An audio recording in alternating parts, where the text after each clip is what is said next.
Hello children.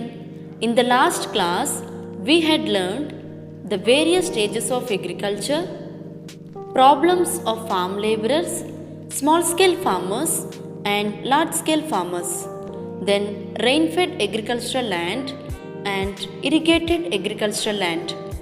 In today's class, let us know more about agriculture. There are two types of irrigation, drip irrigation and spray irrigation. First one, drip irrigation. In drip irrigation, water is supplied to the roots of the crops drop by drop, and it distributes water at the given desirable place. Drip irrigation prevents water shortage. It also waters the plant throughout the day by supplying less water at regular intervals. Crops suitable for drip irrigation system are grapes, banana, tomato, chili, sugarcane, coconut, tea, turmeric, mint, etc. Next one, spray irrigation. In spray irrigation, water is sprayed over the crops uniformly as in rainfall. Sprinkler irrigation may have loss of water. Sprinkler irrigation supplies water once or twice a day, but supply loads of water. Crops suitable for sprinkler irrigation system are groundnut, cotton, soybean, black gram, etc. Next, what is barren land? In agricultural land, soil has deficient nutrients, so it is less fertile. It is called barren land. Let us see the difference between organic farming and chemical farming. Organic farming, grown with natural fertilizers, weeds are controlled naturally, pests are controlled using natural methods and naturally derived pesticides. Next one, chemical farming, grown with chemical fertilizers, weeds are controlled with chemical herbicides, pests are controlled with synthetic pesticides.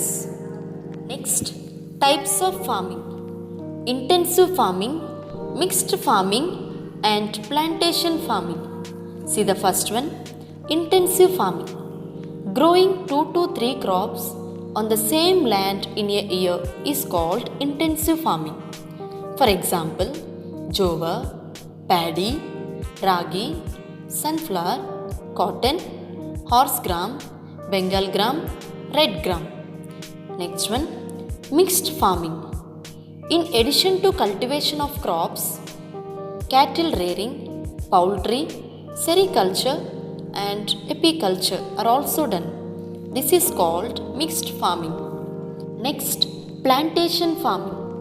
Fruits, vegetables, coffee, tea or flowers are grown instead of food crops on the agricultural land. Next, what is horticulture? Horticulture is the art or practice of gardening and cultivating plants and trees. Next, what is storage of grains? The process of storing the crops after they are harvested for later use is called storing of grains. Children, observe these pictures. We can see the storage system used in olden days. They are called underground granary and bamboo granary. These are traditional methods of storing grains. Food grains or products are being grown on large scale. Granaries have been constructed to store and preserve food grains or products. Farmers can preserve their food grain in government granaries in little expense. Children, agriculture and farmers are like two wheels of a cart. Agriculture is the main occupation of a country. If the cultivator harvests, the whole world rejoices. If the cultivator fails to harvest, the whole world sobs. Let us salute the farmers, the food providers. Here ends your chapter. Thank you, children.